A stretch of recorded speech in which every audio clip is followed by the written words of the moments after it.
আহ, এত রাতে আমাকে এভাবে জড়িয়ে ধরলেন কেন? একটা পিচ্চি মেয়েকে জড়িয়ে ধরেছি। তাতে কি এমন হয়েছে শুনি? এত রাতে আমাদেরই ছাদে উঠে আবার আমাকেই জড়িয়ে ধরা। ছি, আমার কি লজ্জা করে না নাকি? বাবারে বাবা, পিচ্চি মেয়ের আবার লজ্জাও আছে? চুপ! আপনি আমার বাবাকে চেনেন? আপনার এমন কাণ্ড দেখলে সোজা পুলিশে দেবে। আচ্ছা বাবা, ভুল করে ধাক্কা লেগে গেলে আমি কি করব? আচ্ছা, আমি গেলাম। যান যান, আর কখনো যেন চোখের সামনে না দেখি। উফ, নতুন ভাড়া বাসে উঠলাম কিছুদিন হলো, কিছুই ভালো লাগছে না।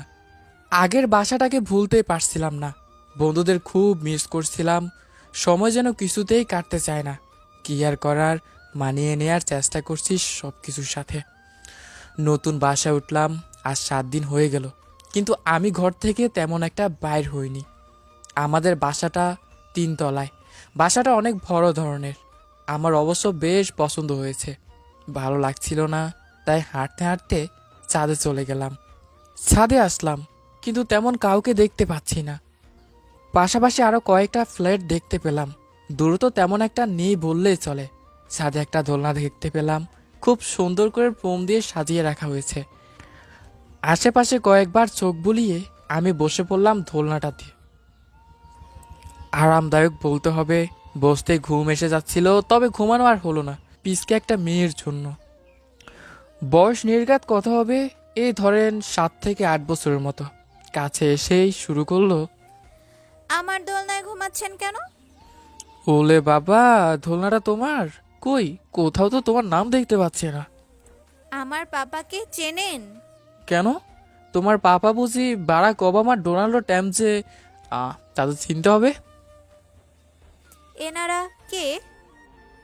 এনাদের চেনার বয়স তোমার হয়নি এখনো। আগে তোমার পাপাকে চিনো ভালো করে, তারপর ওনাদের চিনতে পারবে। বুঝলে পিসকা? আমার নাম আফরা। আমাকে পিচকা বলে ডাকেন কেন? আমি আমার পাপাকে ডেকে আনবো। হুম, নিয়ে এসো। আসার সময় ফ্লেক্সে করে চা নিয়ে আসতে বলো। তোমার বাবাকে যাতে করে গল্প করতে করতে কথা বলা যায়। এই ফ্ল্যাটটা আমার বাবার, আর এই দোলনাটা আমার বাবা আমার জন্য বানিয়েছে। হাই হাই, এটা তুমগো ফ্ল্যাট? আগে কয়বার তো আপ্পা মুনি হেল লাগিয়াই তো গই মাইয়ার গলায় এত তেজকা। নতুন উঠলাম, প্লেটে না বুঝে এত কিছু বলা ঠিক হয়নি, তাই পিসকাটারে পটিয়ে ক্যাডবেরি চকলেটের লোভ দেখালাম। হুম, আমার আইডিয়া কাজে লাগছে। পিসকা খুশি হয়ে চলে গেছে। যাওয়ার আগে বলে গেছে, দোলনায় যত ইচ্ছা ঘুমান। এতক্ষণ ভালোই লাগছিল কথা বলতে। ওই পিসকা আপ্পা চলে যাওয়ার পর পরিবেশটা আবার কেমন শীতল হয়ে গেল। আমি আরো বেশিক্ষণ থামলাম, নিচে চলে গেলাম। আজও ছাদে এসে বসে আছি, তবে আজ যে পিস কাটার জন্য আসলাম সেই পিসকা মেয়েটি দেখতে পাচ্ছি না এখনো। তার কথা রাখার জন্য ছাদে আসার আগেই দোকান থেকে 2টা ক্যাডবেরি চকলেটও নিয়ে এসেছি। আজ চারটাতে অনেক বেশি বাতাস বইছে। ঠান্ডা আর গরমের একটা অন্যরকম অনুভূতি অনুভব করছি। খারাপ না, ভালোই লাগছে বিষয়টা উপভোগ করতে। ছাদের দোলনাটাতে পা ধুলিয়ে বসে আছি। একটি জিনিস খেয়াল করি, এতক্ষণ পাশের প্লেটের 4 চোখওয়ালা একটি মেয়েকে দেখতে পেলাম। হাতে একটা বই নিয়ে একবার ছাদে এদিকে এদিক আরেক দিক হেঁটে চলেছে। দেখে বোঝা যায় অনেক মন দিয়ে পড়ছে। কে জানে সামনে হয়তো পরীক্ষা। এতই মন দিয়ে পড়ছে যে এখন তার আশেপাশে যদি কেউ একটি বোমও ফেলে, তাতে আর কোনো হুঁশ থাকবে না বলে মনে হয় না। অনেকক্ষণ ধরে তাকে দেখে চলেছি। মেয়েটির চশমাগুলো বেশি গোল আর মোটা। আসলে তার চোখগুলো কম বড় নয়। চোখগুলো মাশাআল্লাহ অনেক কিউট, আর তাতে চশমা পরাতে তার চোখের সৌন্দর্য যেন আরো 1000 গুণ বেড়ে গিয়েছে। তার চোখের দিকে তাকালে যে কেউ অন্য রাজ্যে হারিয়ে যেতে পারে। বিধাতা যেন নিজের হাতে সৃষ্টি করেছেন সে চোখগুলো। বাতাসে তার চুলগুলো কিছুক্ষণ পর পর চশমার সামনে এসে পড়ছিল, আর সে একরাই বিরক্তি নিয়ে সে চুলগুলিকে সাথে সাথে কানে গুঁজে দিচ্ছিল। এভাবে বেশিক্ষণ তাকিয়ে থাকা গেল না, কেননা মেয়েটি দেখতে পেয়েছে আমাকে। আমারও এভাবে বেশিক্ষণ তাকিয়ে কথাটা ঠিক হয়নি।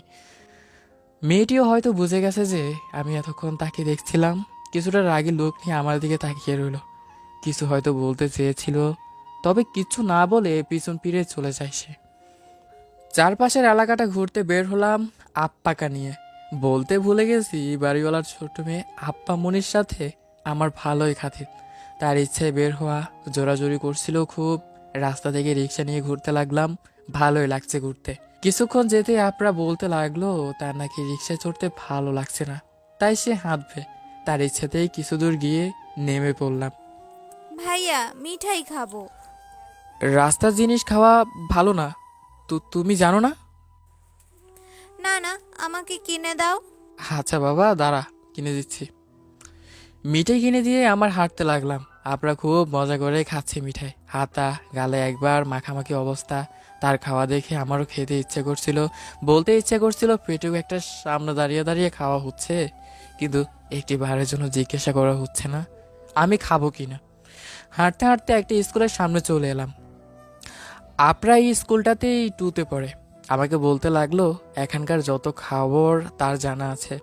এত ছোট বয়সও এখানকার পথ ঘাট সব তার চেনা। আমার মনে পড়ে ছোটবেলায় একবার রাস্তা হারিয়ে গিয়েছিলাম। সেদিন এক বড় ভাই বাসায় পৌঁছে না দিলে কি যে হতো আল্লাহ ভালো জানতেন। আমরা আরও কিছুটা এগোতে রাস্তার পাশে ফুচকার দোকানে দেখতে পেলাম আপরা আবার ভাইনা ধরল ফুচকা খাওয়ার জন্য। হাঁটতে হাঁটতে দোকানের কাছে যেতে লাগলাম। কাছে গিয়ে দুটো প্লেট ফুচকা দিতে বললাম মামাকে। আঙ্কেল আমারটাতে ঝাল কম দিয়েন, আপরা বলে উঠলো। দেখলাম আপনার কথা শুনে মামাকে হাসতে। হঠাৎ অনেকগুলো মেয়ে আসলো দোকানটিতে। দেখে বোঝা যায় সবগুলো কলেজে পড়ে। একটি মেয়েকে কাছে এগিয়ে আসতে দেখলাম। কাছে এসে আপনার গাল টানা শুরু করলো।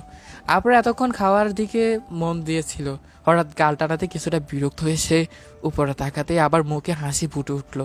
ওয়াজিফা আপু, তুমি কখন এলে? মাত্র কলেজ ছুটি হলো, তাই বান্ধবীদের সাথে ফুচকা খেতে এলাম। তা তুই কি করছিস এখানে? কি রে, সব কি তুই খাবি নাকি? আমাকেও একটু দে ফুচকা। না না আপু, আমার থেকে নিও না। তুমি ভাইয়াকে বলো তোমাকে কিনে দেবে। কোথায় তোর ভাইয়া? আমার পাশে কে বসে আছে দেখতে পাও না? আমার দিকে আঙ্গুল তাক করে বলল, এটা তোর ভাইয়া? না ওয়াজিফা আপু, এটা আমার আব্বু। পাকনামি করিস তাই না? দাঁড়া দেখাচ্ছি মজা। আপনা তোর ভাইয়াটাকে বল হাঁ করা বন্ধ করতে, তা না হলে মাছি ঢুকে যাবে যে। সত্যি তো আমি হাঁ করে আছি, এতক্ষণ খেয়াল করিনি। আসলে ওদের দুজনের দুষ্টামিগুলো এত মনোযোগ দিয়ে দেখছিলাম যে খেয়ালই করিনি। ভাইয়া, ওয়াজিফা আপু ফুচকা খাবে, তুমি কিনে দাও। নিতে বল তোর আফুকে। কথাটি বলে মনে হয় হস্তবারও ভুল করেছি, কারণ ওয়াজিফার বান্ধবীগুলো ভাইনা ধরেছে, তাদেরকে খাওয়াতে হবে ফুচকা। ইচ্ছে করতে সবগুলোকে তাল গাছ থেকে আচার মারিতে ফেলি। মুখে তো আর বলা যায় না এসব কথা। ভাব দেখিয়ে মামাকে বলেছিলাম সবাইকে প্লেট ভরিয়ে ফুচকা দিতে। কত কষ্ট করে মায়ের কাছ থেকে 1000 টাকা নিলাম, আর এখন কয়েক মিনিটের মধ্যে মানিব্যাগ ফাঁকা হয়ে যাবে। সবার খাওয়া শেষে দেখলাম 70 টাকা বিল আসছে। মাইয়াগুলো এত বদের বদ, একটা ধন্যবাদ পর্যন্ত দেয়নি। খেয়ে দে আমার পকির করি পালাই গেছে। এই মুহূর্তে আমরা এখানে 3 জন বসে আছি, আমি, ওয়াজিপা এবং আপরা। আপরা আর ওয়াজিপা গল্প করে চলেছে। কিছুক্ষণ পর ওয়াজিপা আমাকে উদ্দেশ্য করে বলল, ভাইয়া, আমি আসলে খুবই দুঃখিত। আমার কারণেই আপনার। আরে না না, কষ্ট কিসের? আমার তো ভালো লেগেছে তাদের সাথে মজা করতে, কথা বলতে। কিন্তু মনে মনে বলতেছিলাম যা ক্ষতি হবার তা হয়ে তো গেছে। রাস্তা দিয়ে হাঁটছি, উদ্দেশ্য বাসায় ফেরা। তখন থেকে একটা বিষয় নিয়ে অনেক চিন্তা করছি। আমার কেন যেন মনে হচ্ছিল ওয়াজিফাকে আগে কোথাও দেখেছি আমি, তবে ঠিক মনে পড়ছিল না। আরও কিছুটা সময় যাবার পর মনে পড়লো তাকে আমি ছাদে দেখেছিলাম কিছুদিন আগে। তবে ছাদে দেখা মেয়েটি এবং আমার সামনে দাঁড়িয়ে থাকা মেয়েটির সাথে কিছুটা না অনেকটাই পার্থক্য দেখতে পাচ্ছিলাম। তা ঠিক শিওর হতে পারছিলাম না। আমার সামনে দাঁড়িয়ে থাকা ওয়াজিফাকে 2 দিন আগে যখন দেখেছিলাম ছাদে, তখন তাকে আজকের মতো অতটা মোটা মনে হয়নি আমার কাছে। আজকে যতটা মনে হয়েছে, এবং তার চোখে চশমা দেখেছিলাম সেদিন, কিন্তু আজ দেখতে পাচ্ছিলাম না। আমি শুরু হওয়ার জন্য ওয়াজিফাকে জিজ্ঞেস করলাম, ও ওয়াজিফা, তোমাকে একটা প্রশ্ন করব? আমার কথা শুনে ওয়াজিফা আমার দিকে ফিরে তাকালো। জি বলুন ভাইয়া। আপনাদের পাশে যে বেগুনি কালারের ফ্ল্যাটটি আছে সেখানে তোমার বাসা? আমি কি ঠিক বলছি? হুম, ঠিক। তা আপনি কিভাবে জানলেন? তোমাকে 2 দিন আগে ছাদে দেখেছিলাম, তুমি তখন বই পড়ছিলে। মনে পড়েছে তোমার? ভাইয়া, আপনারা কোথায় ভুল হচ্ছে। 2 দিন আগে তো দূরে থাক, আমি গত 1 সপ্তাহে একদিনও ছাদে যাইনি। আরে না, ভুল কেন হবে? আমি সত্যি তোমাকে দেখেছি। খুব অবাক হলাম ওয়াজিফার কথা শুনে। ওকে আরো বেশি অবাক মনে হচ্ছে। 2 দিন আগের ঘটনা এত তাড়াতাড়ি ভুলে গেল কিভাবে? সেদিনের মতো ওয়াজিফাকে বিদায় দিয়ে আমি এবং আপরা চলে আসলাম। এখন ছাদে গেলে তাকে দেখতে পাই আমি। সেই চিরচেনা বই হাতে কিছুদিন যাওয়ার পর বুঝলাম মেয়েটিকে ওয়াজিফার মতো দেখতে হলেও ও ওয়াজিফা নয়। তবে এত মিল কিভাবে তা আমি ভেবেই পাচ্ছি না। বই পড়াতে এতটা মনোযোগী থাকে যে সে আমাকে খেয়াল করে না কখনো। আর আমি সেই সময়টাতে তাকে মন ভরে দেখতে থাকি, কিন্তু তা বেশিক্ষণ স্থায়ী হয় না।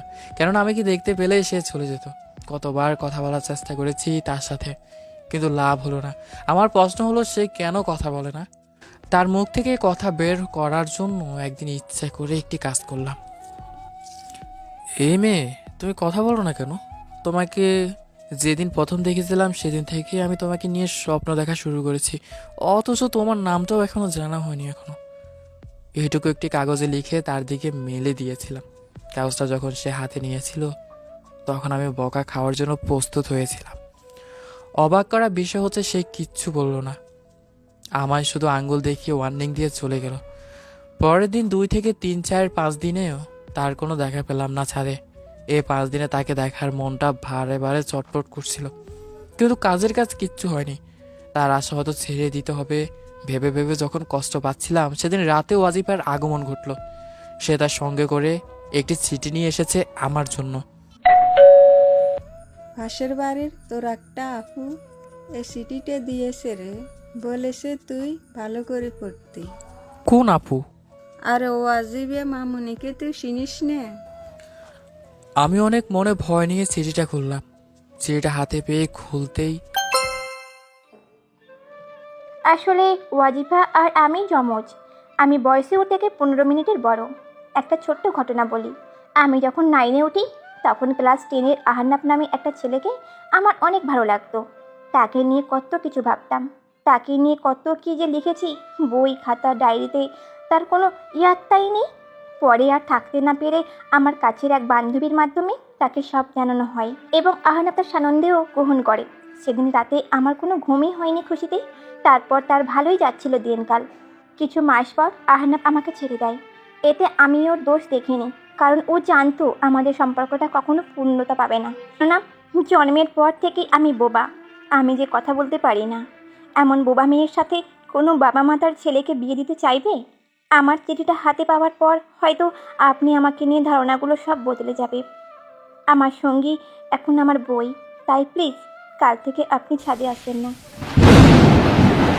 নিচে ছোট্ট করে তার নামটিও লিখে দেয়া আছে, আশফিক।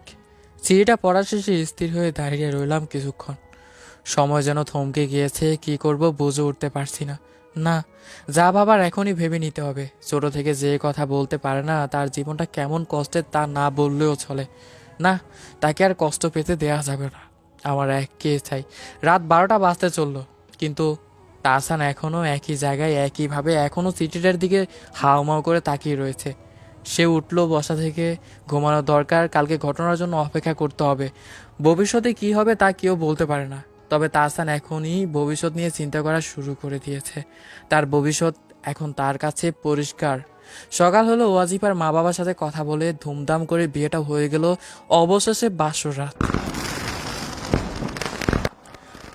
আমি জানি তুমি কথা বলতে পারো না, আজ থেকে আমার মুখ দিয়েই তুমি কথা বলবে।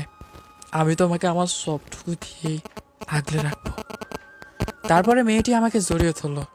এভাবেই আমাদের ভালোবাসাটা পূর্ণতা পেল। গল্পটি কেমন হয়েছে অবশ্যই জানাবেন। ধন্যবাদ।